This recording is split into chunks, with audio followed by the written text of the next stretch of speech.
Au plus profond de notre organisme, à chaque seconde, une bataille silencieuse mais absolument vitale se joue. C'est un exercice d'équilibriste d'une précision folle qui fait la différence entre la vie et la mort. Aujourd'hui, on va plonger au cœur de cette danse chimique fascinante, l'équilibre acido-basique. Et voilà le chiffre clé, 7,40. C'est le nombre d'or de notre biologie, le pH idéal du sang.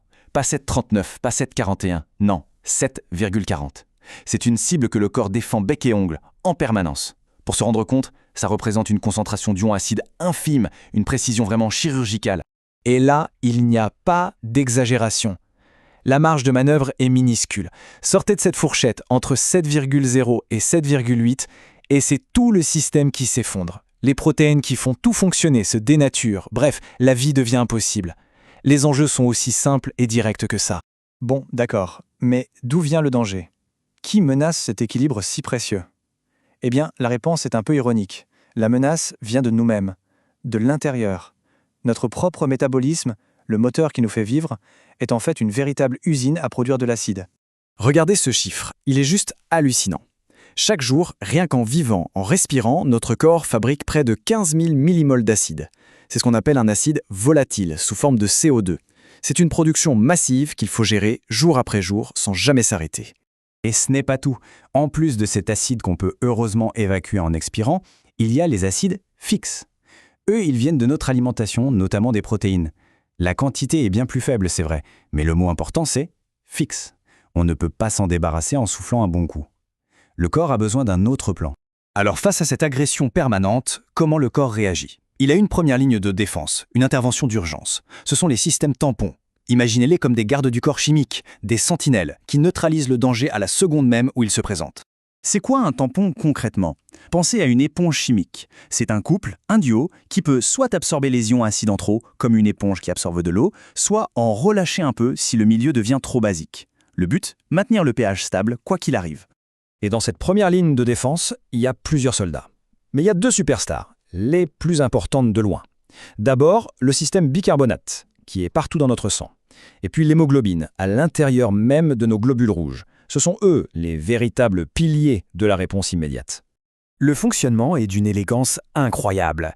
Un ion acide, H+, un peu trop agressif, se balade, hop, le bicarbonate, HCO3-, l'intercepte. Il se lie et se transforme en CO2 et en eau. Deux choses que le corps sait parfaitement gérer. Et voilà, la menace est neutralisée, ni vue ni connue.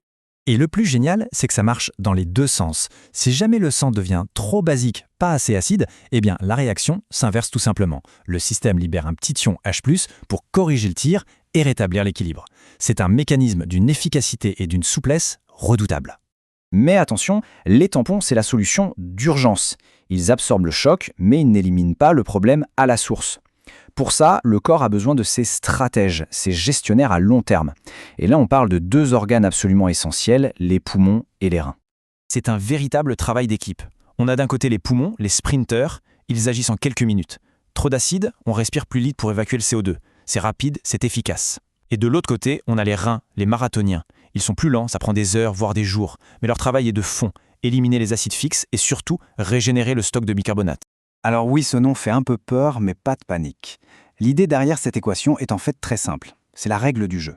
Elle nous dit que le pH est le résultat d'un équilibre, d'une balance, entre le CO2 géré par les poumons et le bicarbonate géré par les reins. Si l'un des deux plateaux de la balance bouge, l'autre doit absolument compenser pour maintenir l'équilibre. Mais que se passe-t-il quand ce bel édifice se fissure?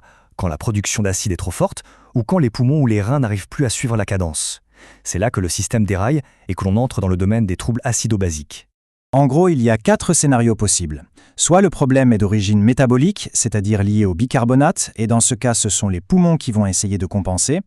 Soit le problème est respiratoire, lié au CO2, et là, c'est aux reins d'entrer en jeu pour tenter de rétablir l'ordre.